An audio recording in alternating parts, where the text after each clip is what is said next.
Civil leader and two-time former presidential candidate Jesse Jackson at the podium right now of the Democratic National Convention, and inside the arena listening to it is our own Richard French. He joins us now live from Philadelphia. Good evening, Rich. Evening, Andrew. Thank you very much, and I'm very pleased to be joined by our first guest, Congressman Steve Israel. Congressman, thank you as always. I appreciate it. You too. Certainly not a boring convention to go out on. Before we even get into what's going on behind us and will go on this evening, your reaction to the comments by the Republican standard bearer. What did you think when Trump said basically, hey, Putin and Russia, go after those emails, see what you can dig up on Hillary? Well, look, it's one thing to be unfit for command. It's another thing to be dangerously unfit for command. For a candidate for the President of the United States to invite another nation's intelligence services to conduct cyber espionage against the United States is not only irresponsible, it's insane. And so he's proven himself to be completely unfit for command. He will make it more dangerous and less safe for us. And I'm talking to a guy who ran the DCCC. Explain this to me. You see the polls coming out. This is hardly his first comments that have boggled the mind. He's up 4 or 5 points, depending on the polls you look at. Can you put rhyme or reason to why, with everything that's happened to this point, with a convention that somehow he got 8-10 points of a bump off of what happened in Cleveland, can you make rhyme or reason out of it? Nobody can make rhyme or reason out of any poll in this cycle. This is one of the most volatile political environments that I've ever seen, and I would imagine that you've ever seen. Completely unpredictable. We do know this. Every convention produces a bounce. The Trump convention gave him a bounce. This convention will give Hillary Clinton a major bounce. And the more that Trump says this kind of stuff, the more he appears to be exposing the American people to a world that is less safe and more dangerous, the better off Hillary Clinton will do, which is why I believe she's going to be elected president. One of the things you had to work with, in addition to getting guys to raise money, is messaging. Yeah, in this particular cycle, it's a mixed bag in certain ways. You can go for the constituency electorates, given some of the things that have been said, but also Bernie Sanders tapped into something, and you can argue even Donald Trump tapped into it. Right. It's not just anger. A lot of people feel left behind. Right. It sounds good, but what can somebody say between now and November, whether it's a congressional race, a statewide race, or a national race, that will resonate with the electorate? Look, I'm in charge of all messaging for House Democrats. My job is to get House Democrats on one message, for which I deserve a Nobel Prize. So there are 3 messages, I think, that will resonate in this cycle: security, security, and security. Securing our nation, securing our future, which is economic security, growing jobs, expanding paychecks, making sure you can afford a home, afford an education, and democracy security, securing our democracy so people don't feel that their voices have been minimized by super PACs and big lobbyists. Those 3 things, securing our future, securing our democracy, securing our nation, that's the message that I think is going to be resonant and impactful in this cycle. And it's what the American people want to hear. Well, I can tell you, NAFTA and TPP are 4-letter words. I know they're not, but they are in effect. And we're hearing Terry McAuliffe, you heard what he said, that, hey, Hillary, she'll back off it, don't worry. And then they did a little backtracking. You got guys across the country, some in Rust Belt states with manufacturing, some others that would be positively impacted, you can argue. What is the Democratic position on these trade pacts and trade issues? Well, my position is against them. I'm against TPP. More importantly, Hillary Clinton is against TPP. She was against TPP. She is against TPP now. She will be against TPP as president, notwithstanding what Terry McAuliffe said today, which was just silly. And so, look, we've got to engage in trade around the world, but the deals have to be fair. And first and foremost, those deals have to benefit America's working families and middle class. And that's what Hillary Clinton is focused on. Last thing. You made some news for being honest, I thought, which is this is your last term, and one of the things you won't miss is picking up the phone and raising money and everything else. We haven't talked as much about in this election cycle, but how much the dollars, the raising the money, the compromising, and everything else that has to go into it when that check gets written, how much of that is going on behind the scenes in Philly and Cleveland and everywhere else? How big of a problem is it? Oh, it is the biggest problem we have. Every single challenge we have in America actually goes back to the fact that the most influential, the big super PACs, the big donors, they just have too much influence. We've got to level the playing field. And when I talk about securing our democracy, that's exactly what I mean. We've got to make sure that people who are watching this show have the same voice in democracy as somebody who can write a check for $250,000. That is the fundamental issue of our time. Congressman, thank you so much. Don't be a stranger either. I will not. Thank you very much. Now, Andrew, I want to bring in our next guest here, Philip Rucker from the Washington Post, a national political correspondent. Philip, thank you so much. Well, you got no shortage of stuff to write about, man. Jesus. It's a busy day. Do you think the Democrats know how they want to respond to Trump? I've seen all the statements that have come out, the unbalanced, the sedition, espionage, and all that, but will it get incorporated into what we hear tonight from the president, let alone from the VP and presumptive VP nominee? You know, I don't know that President Obama is going to directly address it. I think certainly he'll draw a contrast between Trump and Hillary Clinton and talk about the commander-in-chief credentials for the office. But I think some of the other speakers very well may address it head-on. One to look for is Leon Panetta, the former defense secretary, former CIA director, certainly a credentialed national security figure. We're going to hear from him later tonight. I wouldn't be surprised if he takes it on. He was almost at a loss for words when first asked, and we'll be talking with Leon Panetta later on in the evening. Yeah. Your guess, and that's all it can be. I've heard some saying, oh my God, what he said and how bizarre. But it is dominating the news cycle today. It is. And do you think there's a method to this? Do you think before the press conference Trump said to himself, I'll take all eyes off of Philly, it'll be on me. I know what I'm saying, and I know how it would be perceived, but you know what? Here goes, and I'll probably get a point or a two out of this if played right. You know, I think he sat through the first 2 days of this Democratic convention wondering why he's not in the news. So he tried to do something today to break in. He has a specialty, a knack for doing that, of breaking into a news cycle. He did it. We're talking about him, and I think some of these speakers tonight are going to be responding to him. I think they're going to have to. It's interesting, and I know you've covered this. What President Obama will try and do tonight. And in many ways, people forget 8 years ago at the convention that we were at, I remember in Denver, it was contentious leading up to that moment here. And even when she became Secretary of State, it wasn't a flawless relationship in the beginning.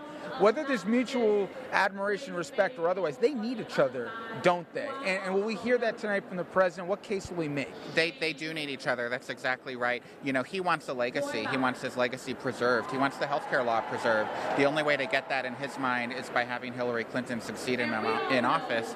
She needs him to turn out his voters, the African-American, Latino, young, women voters who came out in droves for him in the past. I think he owes her this. I think she's been a loyal servant of his for the last 8 years, and he really owes her a speech that we're going to hear tonight. I think he's going to lay out exactly why he thinks she's qualified and probably talk about their own personal journey. They were rivals. They were fierce rivals, and now they've come together. She served him, and he's now serving her. Do you think in the next 100+ days, Philip, we're going to be talking about Hillary in progressive tones?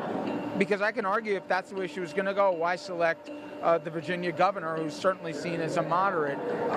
How will she try and couch herself? Yeah. He's not entirely a moderate. He has a real progressive streak. He was a civil rights attorney for many years, really on the front lines there, and he's been a gun control advocate for more than a decade. So, yes, he's from Virginia. Yes, he has some moderate credentials there, but he's got a bit of a progressive streak, not unlike President Obama. So I think we're going to hear Tim Kaine talk about that here tonight. First 2 days, you can argue day one, they try to get the unity thing in as best they can. I think they tamped down some of what I thought was palpable going up until the early evening on Monday. I don't know if the TV communicated just how much tension there was in the room. It was raucous here. And then certainly Michelle Obama stole the night, and last night I think most would argue that the former president did a good job about humanizing his wife. The hope out of this obviously is a bump, but is there alternative goals that they're trying to do for the people in the room, let alone back for the delegation states? So the delegates here in the arena behind us, these are the most committed Democratic activists in the country, and what Hillary Clinton needs to leave Philly having done is motivated them to get out and work for her, to volunteer, to knock on doors, to make phone calls, to put yard signs out, bumper stickers, so forth. That's a separate task than what she's trying to communicate to the general public watching at home on TV. She needs to convey to them, first of all, that Donald Trump is simply unfit to be president. That's an argument she and her surrogates have been making and will continue to make the rest of the week. But she also needs to show people that she can be trusted. She is a very unpopular figure right now in the polls. People do not trust her. They don't think she has the character to hold this office, and she needs to turn that around. That's what Michelle Obama tried to do. That's what Bill Clinton tried to do. I think that's what Barack Obama, the president, is going to try to do tonight.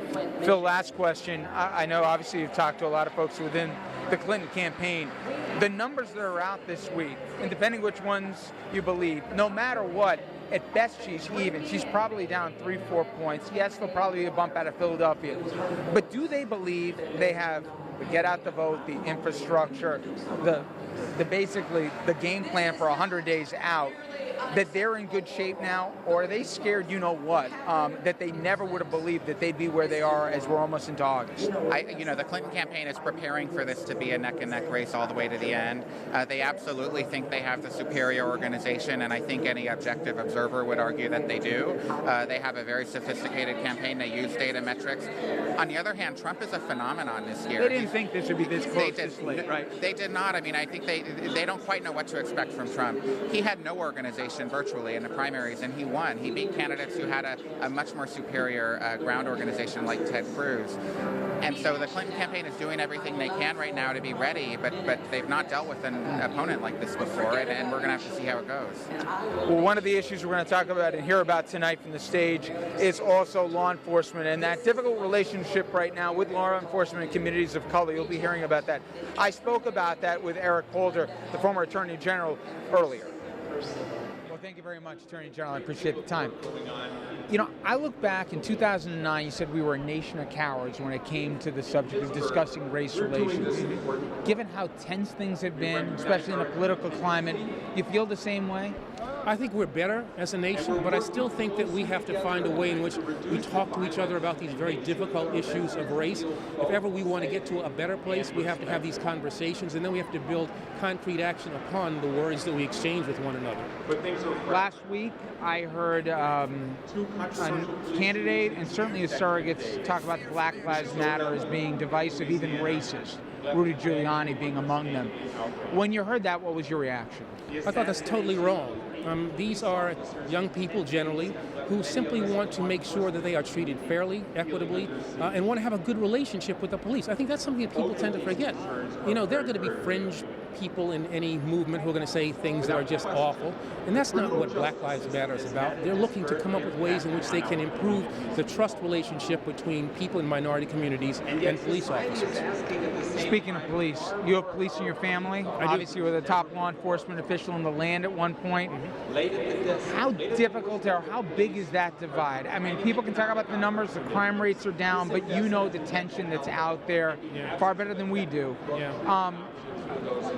The next president of the United States, regardless of who it is, how tenuous a subject is this, and how would you approach it? I think it's a major subject that the next president is going to have to confront. There's no question that the relationship between certain communities and the police officers who serve them has been frayed.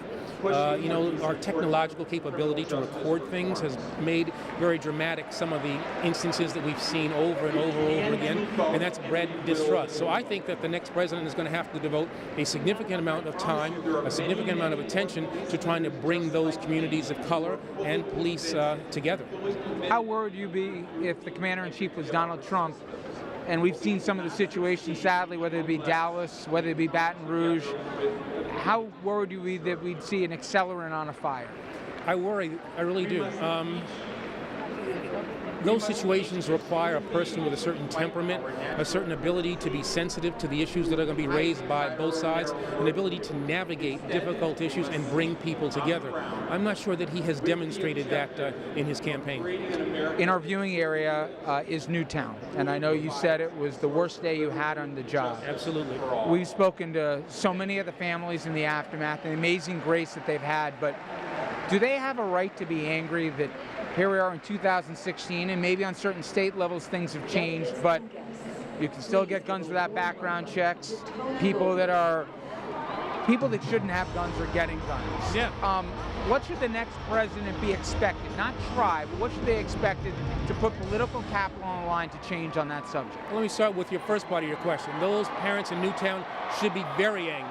They should be extremely angry, because I'm angry about that. The response of our legislature to that most heinous of acts was totally inadequate and inconsistent with what the American people wanted to have happen. Hillary Clinton has said very clearly, that she is going to campaign on and then try to enact gun safety regulations. And I think that's something that, given the homicide rate we see, the suicide rate we see involving weapons, something that has to be done. Has to be done. Last question. Are you more optimistic or pessimistic as to where we are with the issues of race and justice than you were when you first took the job?